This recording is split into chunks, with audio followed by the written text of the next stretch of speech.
अस्सलाम वालेकुम रहमतुल्लाहि व बरकातहू।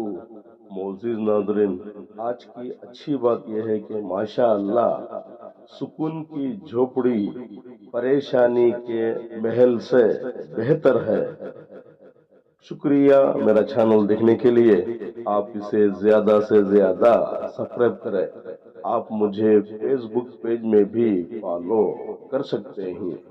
कुछ अश्यार पेश करता हूँ, काबिल कबूल हो। माशा अल्लाह, खालिक से मांगना सुन्नत है, अगर दे दे तो रहमत, ना दे तो हिकमत। मखलूक से मांगना जिल्लत है दोस्तों, अगर वो दे दे तो एहसान है, अगर ना दे तो शर्मिंदगी।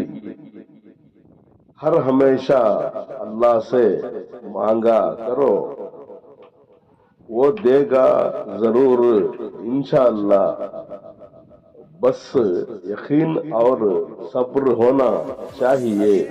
आज के लिए इतना ही बस, कल फिर मिलेंगे कुछ अशार के साथ। तब तक के लिए अलविदा, अल्लाह हाफ़िज़।